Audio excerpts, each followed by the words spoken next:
ام المومنین سیدہ طیبہ طاہرہ عفیفہ صدیق باپ کی صدیقہ بیٹی حضرت سیدہ عائشہ صدیقہ رضی اللہ تعالی عنہا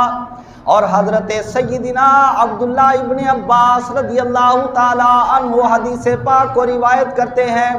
نبی کریم صلی اللہ تعالی علیہ وسلم کی بارگاہ کے اندر ایک آدمی آیا، حضور کا ایک صحابی بارگاہ مصطفیٰ کے اندر آیا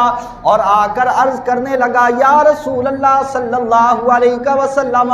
میں آپ کو یاد کرتا رہتا ہوں، یا رسول اللہ میں آپ سے بڑی محبت کرتا ہوں، آپ کو بڑی کثرت کے ساتھ یاد کرتا ہوں، اور جب میرے صبر کا، میری جدائی کا، میری دوری کا پیمانہ لبریز ہو جاتا ہے اور جب مجھ سے نہیں رہا جاتا تو میں اپنے گھر سے آ جاتا ہوں، آپ کے قدموں کے اندر حاضر ہو کر آپ کا دیدار کر لیتا ہوں، آپ کی زیارت کر لیتا ہوں، اور یا رسول اللہ جب کبھی میں سوچتا ہوں کہ کل نفس ذائقۃ الموت والا وعدہ پورا ہو جائے گا، میرے لیے بھی پورا ہو جائے گا، آپ کے لیے بھی پورا ہو جائے گا،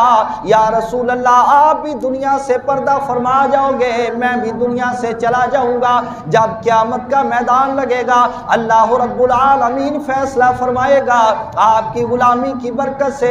رب تعالیٰ کی بارگاہ کے اندر امید کرتا ہوں کہ جنت کے اندر چلا جاؤں گا، مگر پھر میں سوچتا ہوں آپ امام الانبیاء، میں آپ کا ایک ادنا غلام، آپ نبیوں کے سردار، میں ایک ادنا آپ کا امتی، میرے آقا میرا جنت کے اندر مرتبہ نیچے ہوگا، میرا مقام نیچے ہوگا، آپ کا مقام تو سارے نبیوں سے بھی وراء الورا ہوگا، آپ کو اللہ تعالیٰ جنت کے جس حصے کے اندر رکھے گا سارے نبیوں سے اونچے مقام کے اندر آپ کو رکھا جائے گا، یا رسول اللہ وہ وقت جب میں یاد کرتا ہوں تو میری آنکھوں کے اندر آنسو آ جاتے ہیں، میں پریشان ہو جاتا ہوں کہ یہاں پر تو بار بار آپ کی زیارت آ کر لیا کرتے ہیں، مگر جنت کے اندر کیا بنے گا، آپ کا مرتبہ کہاں پر ہوگا، میں کہاں پر ہوں گا۔ نبی پاک صلی اللہ تعالی علیہ وسلم کی بارگاہ کے اندر جب صحابی رسول نے آ کر یہ عرض کی،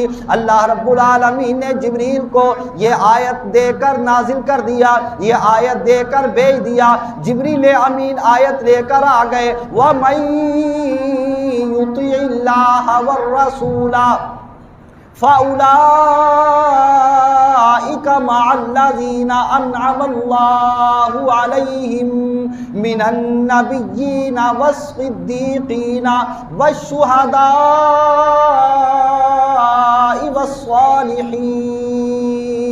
وَحَسُنَ أُولَئِكَ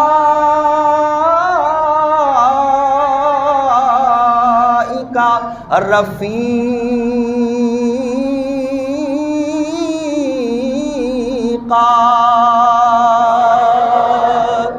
جبریل امین یہ آیت لے کر آ گئے، نبی پاک صلی اللہ تعالی علیہ وسلم نے اپنے اس امتی کو، اپنے اس غلام کو بلا کر اس کو تسلی دی اور اس کو اطمینان دیا اور اس کی پریشانی کو ختم کیا کہ پریشان ہونے کی بات نہیں، جو اللہ اور اس کے رسول کی اطاعت کرتا ہے، جو اللہ اور اس کے رسول کی اطاعت کرتا ہے، اللہ رب العالمین اس کو انبیاء کے ساتھ رکھے گا اور اس کو شہداء اور صدیقین اور صالحین کے ساتھ رکھے گا۔ حضرت ابو ہریرہ رضی اللہ تعالی عنہ روایت کرتے ہیں، نبی پاک صلی اللہ تعالی علیہ وسلم نے فرمایا،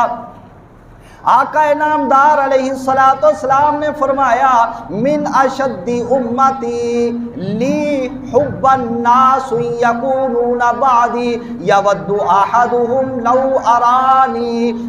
رآنی باہلہ ومالہ۔ میرے آقا صلی اللہ علیہ وسلم نے فرمایا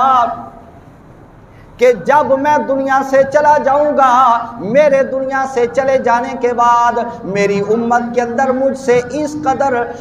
قدر زیادہ محبت کرنے والے بھی ہوں گے اور وہ تمنا کیا کریں گے کاش مجھ سے میرے اہل و عیال سب کچھ لے لیا جاتا اور ان کو لے کر ان کے بدلے ایک مرتبہ مجھ کو میرے آقا و مولا اللہ کے نبی کا دیدار عطا کر دیا جاتا۔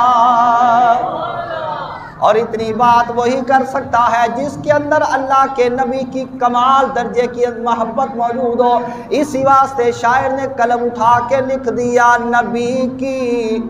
محبت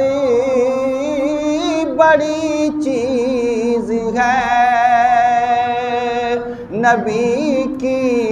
محبت بڑی چیز ہے، نبی کی محبت